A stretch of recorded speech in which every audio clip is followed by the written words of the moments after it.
Hello, and welcome to Hart and Hustle. I'm the Hart. And I'm the Hustle. And we're talking Texas teams and Texas talents around the Lone Star State. And today we've got a special treat for you. We're not going to be talking about teams specifically. We usually pick one college. If you're new here, we usually pick one college and one high school team to talk about in a segment. But since the playoffs are happening, signing day is creeping up on us. Actually, 2 weeks from today is signing day. Fast. We wanted to go through and talk about some of the top uncommitted prospects in the class of 2025, and maybe possibly give our own predictions on where. No, you're giving your prediction. The predictions by the Hart and the Hustle.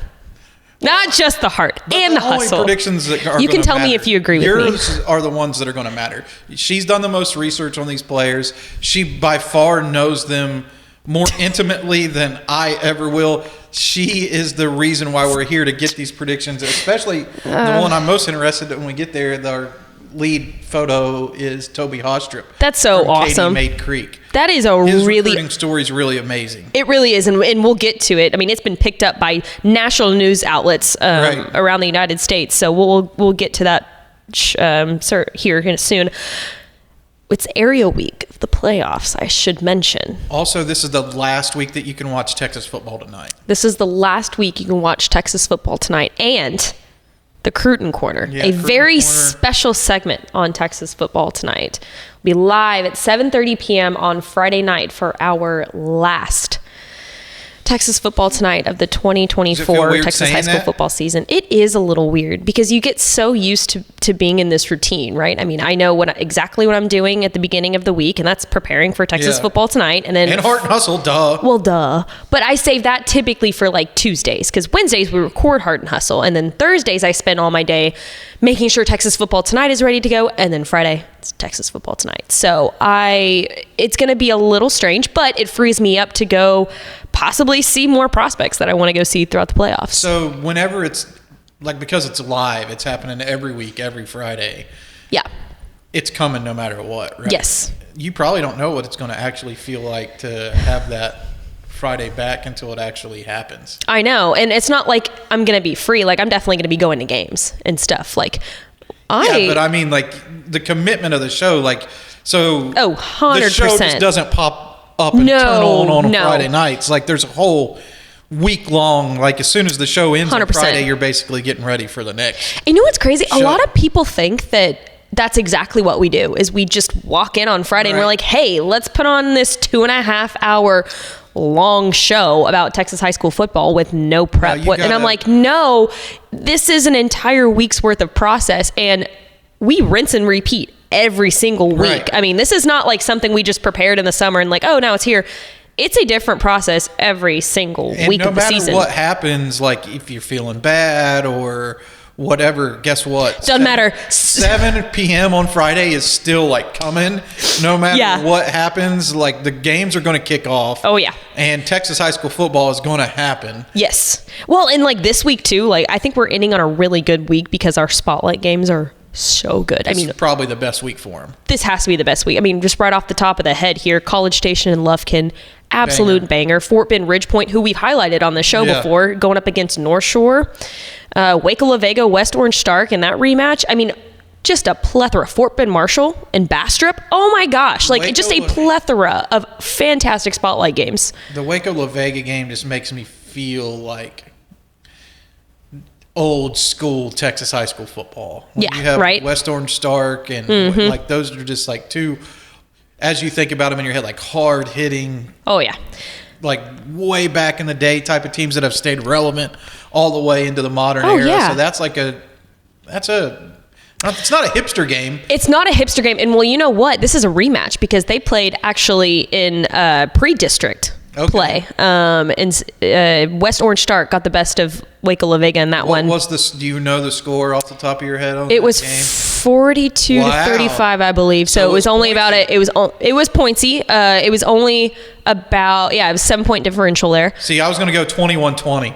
was going to be like, if you held a gun to my head and say, tell me what the final score of Waco La Vega was, I was going to 21-20. Yeah, and we were talking about that on WTF today, and it's like, it's hard. It's one of those things where it's hard to beat a good team twice. I think Waco La Vega's got the speedsters, and they just got the athletes, you know, and I think they went out in this one. But I don't know. It's going to be a fun week regardless of Texas high school football. Like back. That's what we were saying because too. They play like a different brand of football there. Exactly. Very chippy. Yes. I think they put them in like the Newton category of like a team that's going to show up and you're going to have to like. Coach Hickman has got them rolling. Yeah. For sure. They're a team that is full of guys that have the dog in them. Yeah. As our friend Matt Stepp would say. Correct. Well, and I'm super excited, too, to highlight Fort Bend Marshall this week, too, because you got to see them in person. And actually, funny enough, we'll talk about them here in a minute. We're actually highlighting one of the guys on the show from Fort Bend Marshall. But that game was a little shocking to me. One of the guys who we're not highlighting today was Isaiah Williams, a 20. Safety, right? Safety.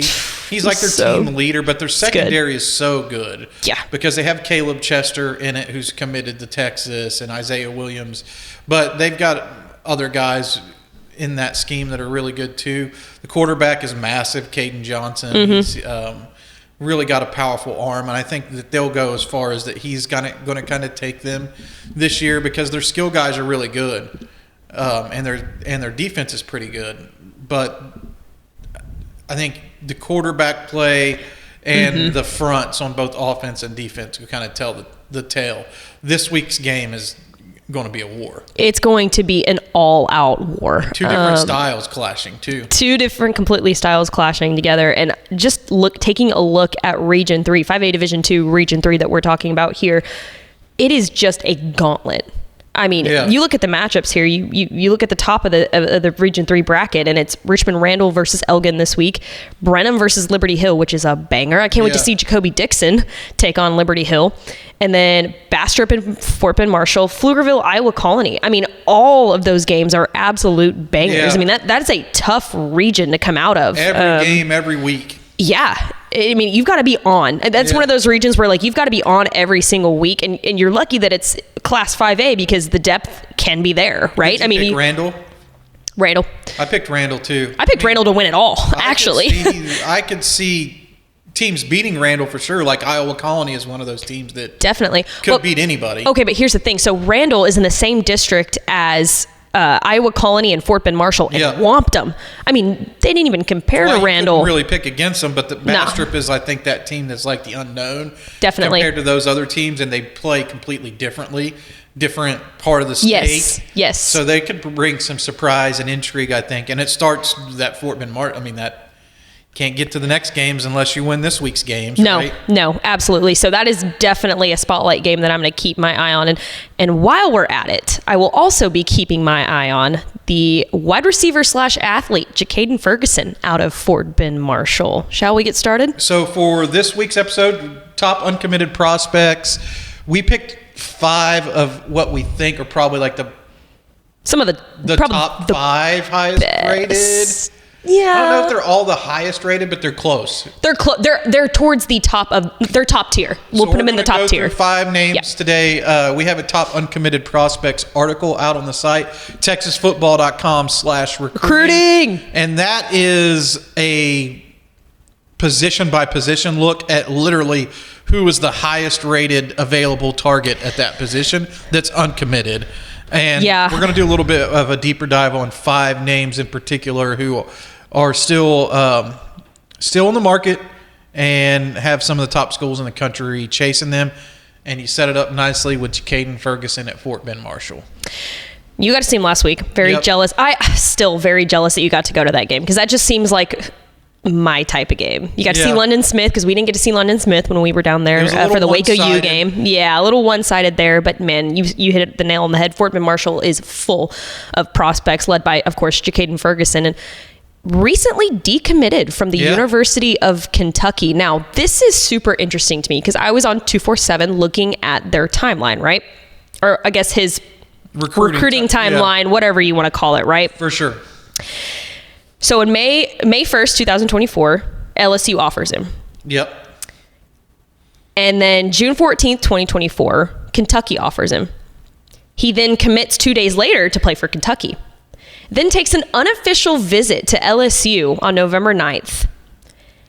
And then November 13th, decommits from Kentucky. Yeah. Watch what they do, not what they say. It's the old adage. You got to live by it when you're talking recruiting. Right. When you're in the streets talking recruiting, you got to go by that saying. Correct. I am thinking that he is liking what he sees in LSU. Here's the kicker, though. And I think you hinted at it in your article that you put out about him after the Fort Bend Marshall game. I talked to him after the game. Right. So he's an athlete. He plays both sides of the ball, right? Yep. I think his decision is going to come down to which side of the ball that he wants to play on. Now, from what you said, it looks like LSU, Washington, Texas seem more as a defensive back, right? Texas Tech is kind of throwing it to him like, hey, you could play wide receiver here if that's what you want to play, which is his more natural position. That's what he's played his entire life. So I think it's going to be up to him whether he wants to play on the offense or the defensive side of the ball. Maybe, dabble in both. That's really hard to do, obviously, at the next level. But if I had to pick right now, it looks like to me that he likes LSU. I agree with that. I think that LSU was the school that he got the most excited about to talk about whenever I was talking to him about those questions. Here late, everything is taken with a grain of salt because numbers are tight. Correct. Not only for the schools, but for each position that you're, thinking about playing.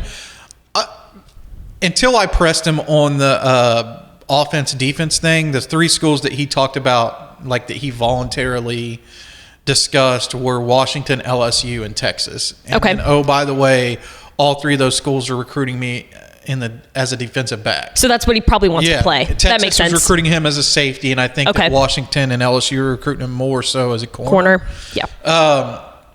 So, I kind of pressed. I was like, hey, it looks like switching to defense kind of paved your path to college, right? Or thinking about defense. And he said, well, you know what? Also, Texas Tech is in the picture, and they're recruiting me as a wide receiver. So it's kind of up to me. Do I want to play receiver? Do I want to play in the secondary? I think he still kind of likes offense naturally. That's what he grew up playing, right? That's what he's playing for his entire life. Yeah. So we'll see. I agree with you. I'm gonna pick LSU. Right now, I think there could be maybe a visit to Washington could open up his mind frame to going further away from home or the opportunities there. But things are dynamic. I just want to say that things are dynamic this time of year in recruiting, and it's something to keep a close eye on because the schools that he's looking at, even Texas. Where is he at on Texas's board? How are they going to bring him in? Right. Who takes which spots? How many spots are left in the class that they wanted to vote to high school players? And what positions are there available? Are questions that these coaches have to answer too. Right. So we'll see what Jakayden Ferguson does, but reading the tea leaves of what you said, and then also he has that visit locked in with LSU already. Yes, right. That's what it said. It's an official visit. Yes, cemented in stone, or I guess things could change, but the plans are both from LSU side and Ferguson side is that visit's happening for the Vanderbilt game. Yes. So I think that makes it semi-official with LSU. So yeah. Yeah, I like him at LSU, and just that was us talking it through it. We didn't have any pre-talk about this. That was us working through this recruitment. I like that. Well, and I think to go back to that point, I think LSU has done a fantastic job of recruiting within the state of Texas. Much like Oregon, I think that they have really dominated the Texas space a little bit. Just look at the players that they've got now. Garrett Nussmeier there at quarterback, and then you've got Caden Durham, who went off a couple weeks, I guess last week it was. Yeah. And then on the other side of the ball, you've got blanking on his name. For LSU? For LSU. You said Caden Durham already. Yeah. You said Garrett Nussmeier, Harold Perkins. Harold Perkins. That's exactly who I was thinking of on the other side of the ball. Yeah. Just completely dominating. They do a great job Texas recruiting space. Texas in general, but Houston area defenders. Check. Yeah, I got to keep a close eye on that. Yeah. Especially since you can put Ferguson in the defender box now. Correct. For LSU. That's where I was getting at. So exactly. We'll see. So there you go. By the way, he looks like he could be a star in the secondary. I got to watch him only play a couple snaps on that side of the ball, but very loose in the hips. Yeah. Very shifty. He's fun. I always thought about his straight line speed out of the gates as one of his best attributes on offense. Yeah. he's much shiftier. Translates well He's much on the other side. He's much shiftier than I thought. Yeah. Because I was like, oh, well, he gets out of the gates great. That jumps out on tape instantly. Yeah. Jumps out in person. But, yeah, he can transition in and out of his breaks, and he's very shifty in tight spaces, which I can appreciate in a defensive back. Absolutely. 100%. Let's move it right along here and talk about probably one of the most intriguing players in the entire state in the class of 2025 who is uncommitted at the moment. It's Alamo Heights athlete. All right. Michael Terry III. I've been going back and forth on this. We've talked about him a couple times. We talk about him, I feel like, all the time on this podcast. Well, it's because he's the highest rated uncommitted prospect. Right. Well, and here, kind of moving away from Hart Hustle and more into WTF, we were talking about today some of the players that have... If the category was, if not this year, then when, right? And it feels like, to me, that Michael Terry can fall into that category when it comes to Alamo Heights, and they're running the playoffs this year, right? So, which we could potentially get an Alamo Heights and a Richmond Randall state semi. Cool. That would be awesome. Yeah, that'd be awesome. I would be so hyped up for that. But coming back to Michael Terry and his recruiting track record so far, I think it looks like for a while that maybe Texas has always been the front runner, right? I mean, he's got a bunch of crystal ball projections on 247. Mike Roach, our good friend there at 247 Sports, thinks he's shout out to Roach. Probably going to Texas, right? And he's definitely like the most plugged into the Michael Terry recruitment. So yes. But Nebraska is still making a strong push for him, and I think this is going to be one that goes all the way up until signing day. So what was the Hart official? What are you saying here? You're saying you feel like it could be Texas, but you're hedging your bets with Nebraska. If you had to pick one, it's too close to call is what you're saying? Here's the thing that's so different about this. If he goes to Texas, and we've talked about this before, I think that kind of puts the cherry on top of an insane recruiting class. That might bump them from whatever they are now, 6 or 5 to like maybe 3 in the nation or something like that. You're joining them in as a top 5 or something. Yeah, right. You're joining an elite list of prospects already committed in the class of 2025 for the Texas Longhorns, right? But at Nebraska, he's kind of like that, this is a difference maker type player. He's a Dylan Raiola of their class. Correct.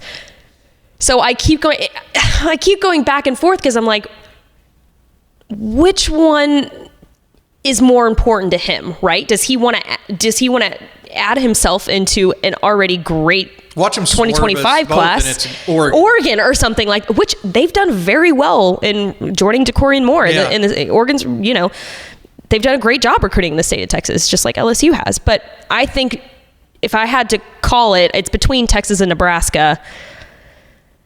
I think I got to go Texas.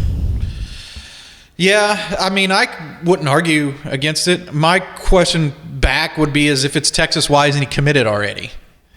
100%. You know what I mean? Like, that to me is the biggest question mark as it relates to his recruitment. If, like, it was going to be Texas, then... Watch what they do, not what they say. Why didn't he do it, like, back in August or whatever before the season had started? That's the only thing that kind of throws me a curveball. He's taken some trips, I feel like, to Nebraska since the end of summer. Mm-hmm. I think he was at the Colorado game. Yeah, so on his own dime, he's went up to Nebraska a couple of times to take trips there. It's so hard to call because it hasn't like really come in yet. Sometimes these recruitments are wide open until like the last second. Mm-hmm. I was feeling like it was going to be Texas back in July, and now as this thing's played out, I feel like why didn't he pick Texas then, and what was the reasoning? What was like the real truth?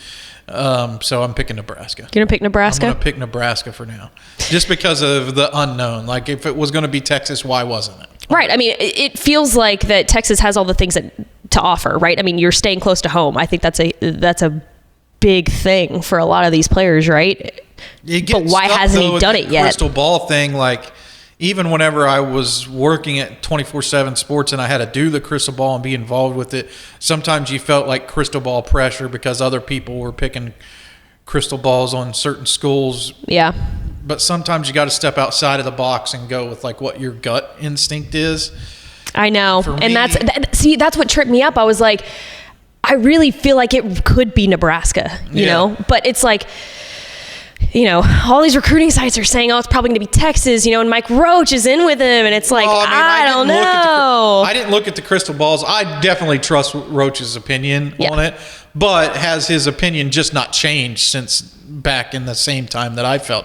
Right. Because back, if I would have had to pick a crystal ball in June, back around 7 it would have been Texas time, or the time I talked to Terry at 7-on-7, I would have picked Texas at that time. Yeah. So, I mean, I guess timing is everything. But I wouldn't change my crystal ball pick until I knew. Until I had hard evidence. Like, because then everybody's going to go, why'd you change your pick? Exactly. Correct. So, 100%. I mean, I'm keeping on Texas until I knew. So, I don't know when Roach made that pick, but I know that I would trust Roach's opinion on where he thought he was going. Yeah, I completely agree with that. I like that a lot. Just may be needing a new opinion. Roach, calling you after this is over, getting the scoop on Terry. See, that's the thing. I don't know. It could go either way. So I don't want to put a definite bow on my answer. Yeah. So it's still unwrapped. The present's still unwrapped. There's not a bow on it yet. I'm still on it and just saying what happens, right? Like, screw it. Like, I'm going to I'm going to put a red bow on and see what happens. Red over orange. Yeah, red over orange. I love it. GBR, right? And Texas fans can't be mad because they got they have so many other players that are going to be just as fantastic. That is going to move their needle forward on their offense. Exactly. I think they'll be fine. Exactly. Either way, he's in good hands, I think. Michael Terry is. All right, let's talk about our thumbnail cover boy, I guess we could call him. And that's edge rusher Tobi Haastrup from Katy Maid Creek. Freak show. Even crazier story about him. Probably all aware of who Toby is, but he's a senior at Katy Maid Creek, class of 2025. He just started playing varsity football this year. First year playing. He's from London, England. Played soccer his whole life. Never, I don't even think once touched a football. Didn't know what offsides were. Yeah, didn't know about edge rushing. Didn't know about edge rushing. Didn't know that his size is like the dream size to be an edge rusher. 6'4", 230. 6'4", 230. He also runs like a 10-700 meter dash, so he's fast. Yeah. And the funniest thing about it is his track coach was like, hey, I think you should just at least try football, right? Like, you might not like it, and that's okay, but you won't. I don't think you would regret trying it, right? First game of the season, August 30th, he gets 5 sacks? And 5 offers. And 5 offers to follow that. Yeah. It's crazy. Got an offer for each sack. I know. He was our prospect on the rise following the first week of the season. Yeah.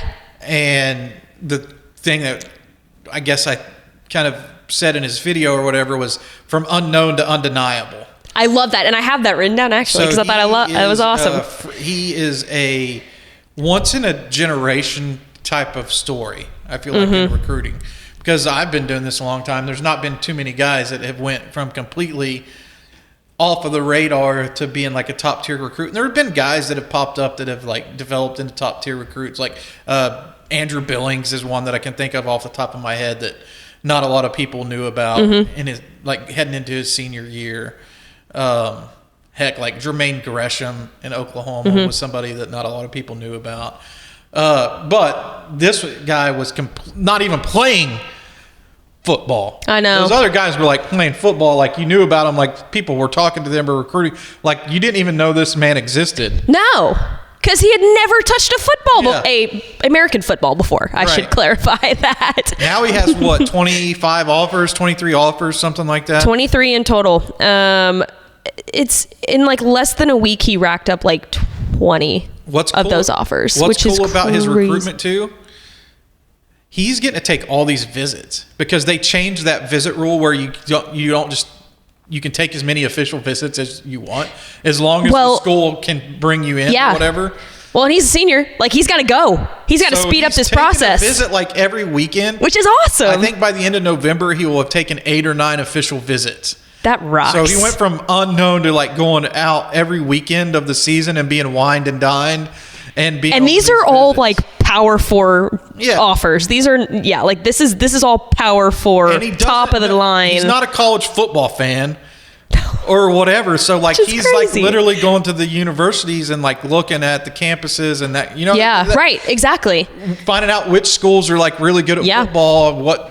Just think about not even knowing what type of scheme that you should. Exactly. So he's like, all this stuff is new. So far he's taken, like you said, he's taken a couple of official visits. He visited USC last week, but he's got Michigan and Oregon. Oregon is his final official visit, I think. And that's right before. I think so. I don't want to say yes for sure. I'll filibuster while you look up to see if he's already taken his official visit. I've got it up here. Let's see. Official visit to Texas A&M, because it's just been amazing to see like the run of schools that he picked up. And of course, Oregon is probably on the national scale this year, the biggest one, because they're rated number 1. They have the biggest win in college football with their 1-point win over Ohio State this year. He's not. So that'll be interesting to see, because A&M is a school that. Because I think that I would put him in, if he were to take an official visit to Texas A&M, I think I would personally put him down as, I think he's going to commit there. Well, they do so good in Katy. They do so well in Katy. Right, he gets to stay home here. You know. If he did schedule an official visit to Texas A&M, I think I would pencil him. His sister attends Texas A&M, so good point. There's a little bit of a connection there to think about too. Right. So if it's not Texas A&M, are you going to Oregon? I'm picking Oregon because it's the last visit. I always think that's huge, and especially with a recruit who I feel like. Here's how I look at it. All right, let's just say the first visit is to Ole Miss. The second visit is to Florida State. If I'm Ole Miss, I have to be leading out of my visit for this recruit to have a chance. If they leave the campus of Ole Miss and things are even, I'm done. Yeah. You have to be in front. Correct. So I agree. Because he's finding out something new about each program, I'm giving a decisive edge in this one to like the team that gets him last. I like that. Last. Yeah, I think that's fair enough. I think Ole Miss would be one to watch here too. They were one of his first offers, I believe. Yeah, because I think he took an official visit to Ole Miss, I believe. And they've got a tremendous defensive front. I think that they would. Yeah. Lane Kiffin is an awesome recruiter. I think that they probably were able to. That'd be a good fit, I think. Yeah, to pitch a fit there and pitch why you should be at Ole Miss and like what the future could be in the SEC and like what we're doing here, because Ole Miss does a tremendous job in NIL. Yes. So I'm just saying, like, they're one of the top schools. Yeah. When they sit you down in a room and make that pitch to you, it's going to be something that's intriguing. 100%. So I think that's going to be something to watch. But Oregon, I mean, Oregon can match that too. You know, they're going to be able to match whatever, and the visit's going to be better. I don't know that it's going to be better because it's probably might not be on a game day. I think it was like at the end of November, so maybe it is on a game day.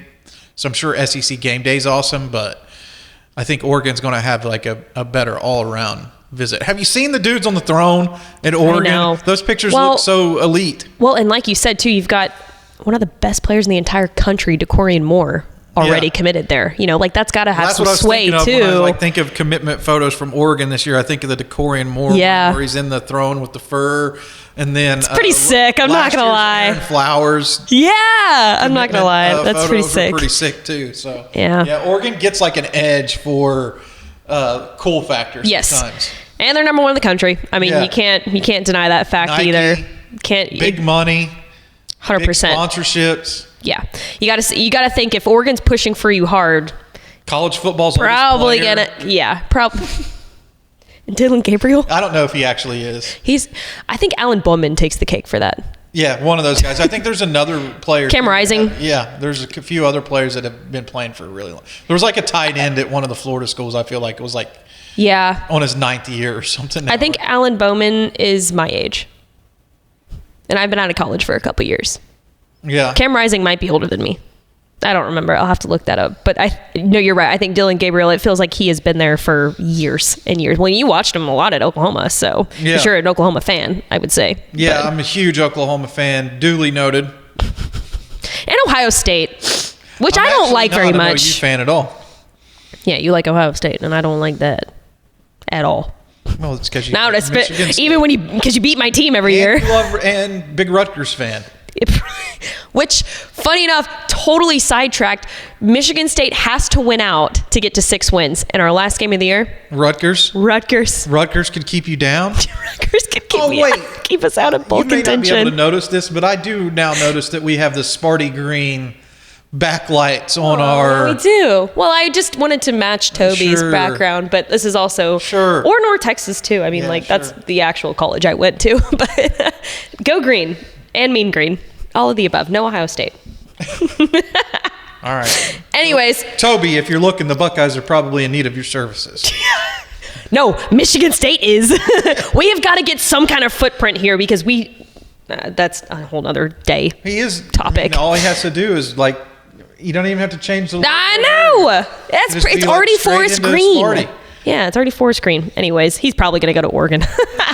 If he doesn't take an official visit to... Oh, okay. Here was the last question I was going to ask you on Toby, and then we can move on. Do you think he's one of those players that's going to wait until February because he started this process so late? December 2nd.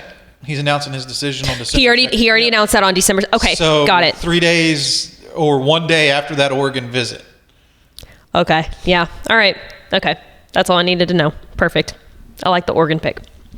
Shall we move on? Let's do it. We got a couple more players to talk about here. McKinney, defensive tackle. Jordan Covington, also a player that just recently decommitted from a program that he's been committed to since summer. Yep. The 6'3", 260-pound defensive lineman decommitted from Oklahoma State last month. Do you know where he was this weekend? I do. You told me about this one. UNLV. Yep, UNLV. And they won against San Diego State. Did you know that was his first offer? UNLV? UNLV was Jordan Covington's first offer. So they're pushing hard for him. Yeah. They're pushing hard for him. Did you see his pictures too? You probably didn't see it. UNLV's pictures are pretty good. They're so sick. Yeah, I like their pictures. Well, and being in Las Vegas is just a pitch for itself. You don't have to push hard for that. Their campus is real close to everything in Vegas too. Yeah, exactly. I don't want to. I mean, we're close to signing day, like you said. Is he announcing on? Yeah, I think for the majority of these guys, you could probably think that they'll.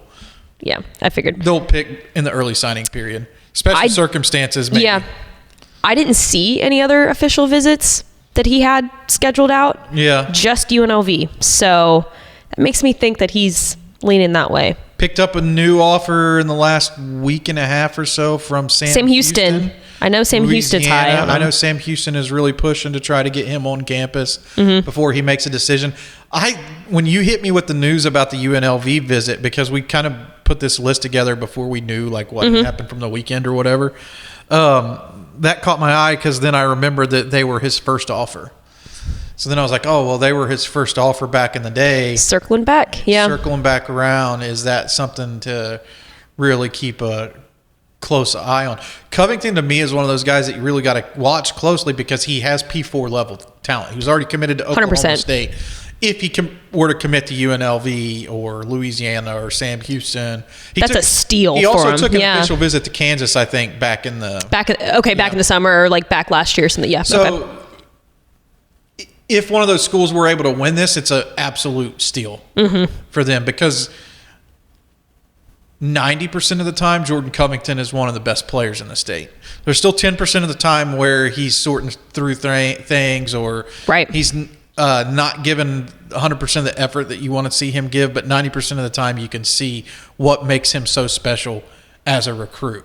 Because he's 6'3", 250 pounds and moves like an edge rusher, but's powerful enough to slide inside and create those mismatches on the interior with his quickness and strength. His strength will allow him to stay in the gap, but his quickness will allow him to get after the quarterback. So he has skills and qualities that other players just don't have.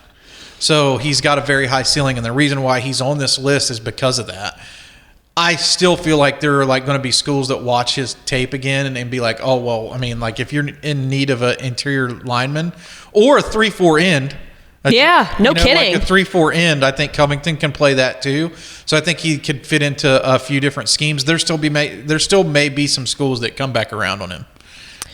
North so we'll Texas. see. Could be like one of those things like North right Texas down the should offer him. stretch. Yeah, like right down the stretch could TCU come after him or Tech or Houston. I think that would be a Houston would be pretty a good fit. Yeah, SMU, Houston would be a great fit. Like yeah. all these schools could come back around, and who knows what's going on at Oklahoma State right now. Yeah, I think I'd say UNLV is probably my favorite as of right now, but as we head closer and closer to signing day in a couple weeks, that's definitely one to keep your eye on and watch kind of what he does and who. Feels like one of those guys that goes to it. Kansas State and just turns into an NFL player. Doesn't it though? Yeah. It kind of does. I love that. Well, we'll keep our eye on that one. That's super interesting.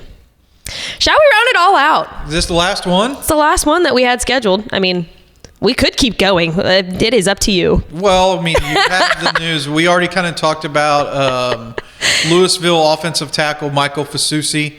Yes, that's a good one. Because we didn't put him on the list because he's still technically committed to Oklahoma, but there is news that came out this week that he's going to visit Texas and Texas A&M heading down the stretch, which basically Oklahoma has this policy underneath the Brent Venables where if you're taking visits, they don't consider you as committed, but if Michael Fasusi still wants to sign with Oklahoma, they're going to take him. Right. But we talked about him in the past, and I said, if he takes these visits, this is big. Watch what they do and not what they say. Energy. If he steps foot in Austin, it's over. That's what I think. Yeah. So we'll see. I agree with all that. right, he wasn't number 5, but another one I guess too. we're not going to count him. In my mind, I'm not counting him as committed anymore. Well, another one too I wanted to bring up, we talked about this beforehand too, but Mesquite Horn offensive tackle, Lamont Rogers too. Yeah. He's on flip watch. He's currently committed to Missouri, but I think he's flirting with Texas A&M and they're pushing hard for him. So that's a flip watch. They only have one offensive line spot left between Susie and Rogers, so that's something interesting to watch. Definitely something to keep your eye on. If they were to get either one of those though, you're golden. Awesome. It's fine. You're going to be just fine. Yeah.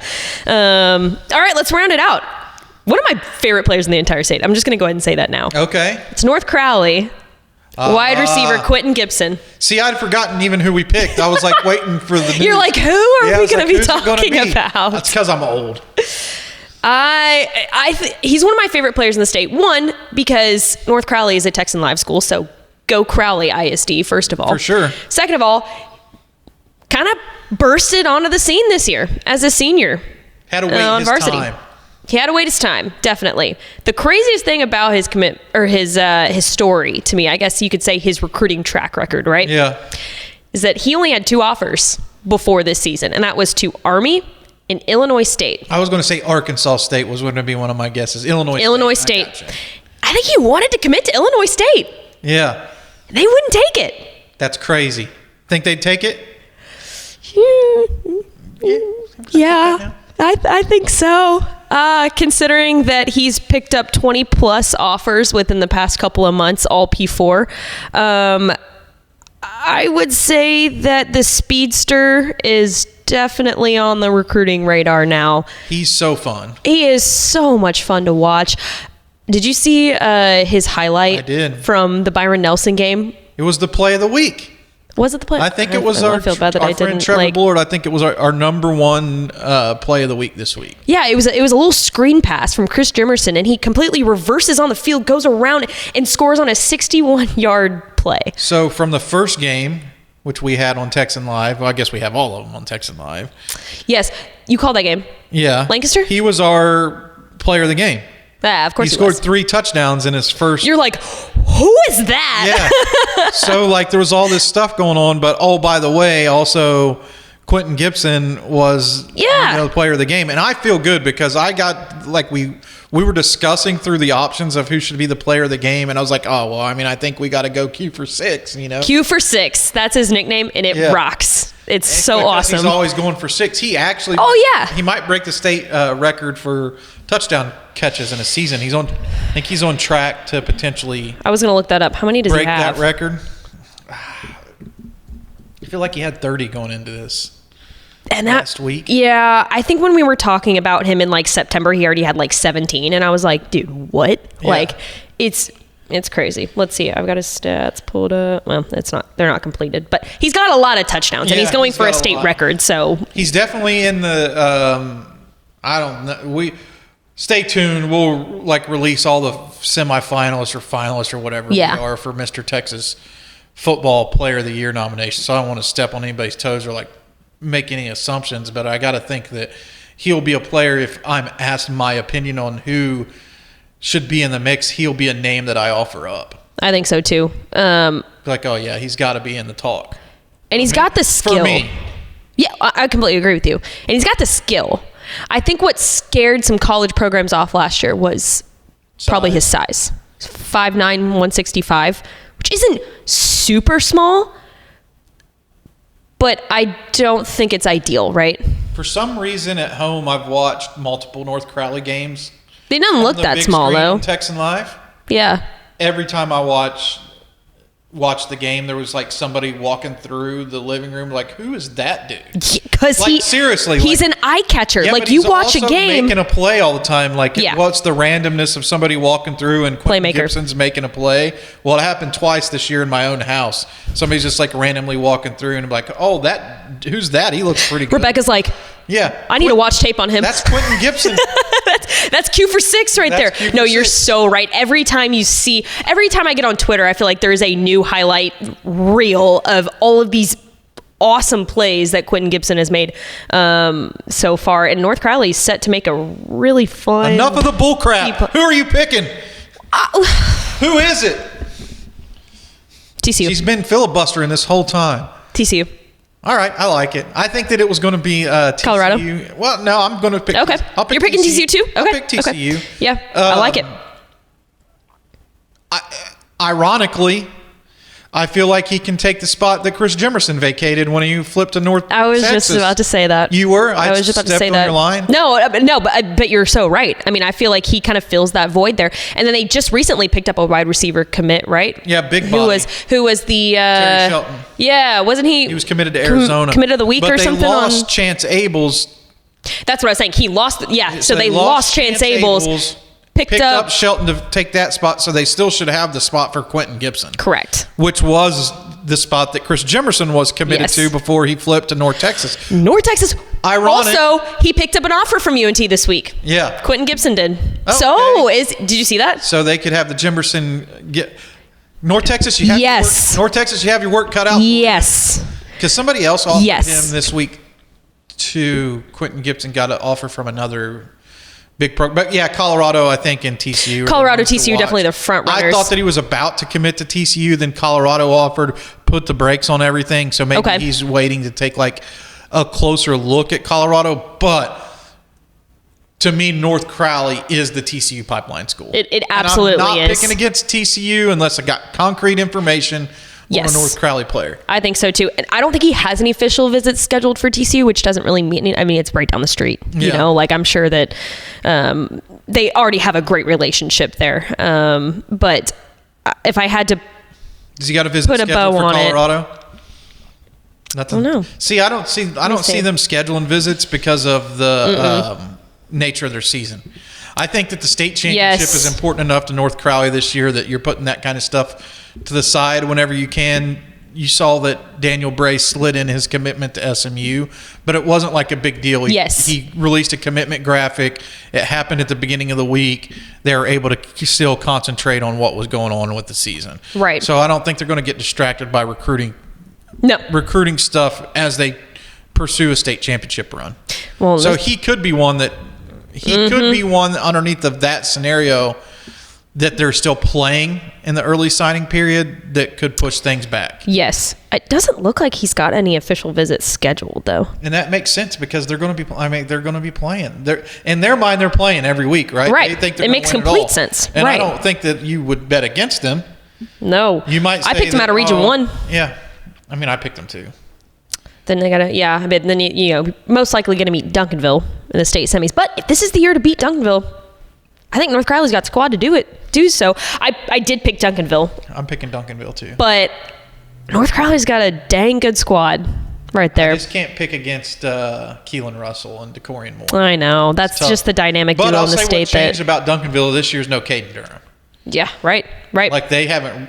You can't that running attack's not. Caden Durham. Right. He runs a 4.3. No, that's speed that you can't replace. I mean that there is a difference on the Duncanville team. Yeah, correct. But anyway, now I've been thinking about this all week. Oh Lord, our here we go. Outro of Hart and Hustle. Oh my! Are you done? Do you want to keep going, or are you done? Our outro of Hart and Hustle every week. It needs to be better. Like, what can we do to make it better? I don't know. And we'll see you next week.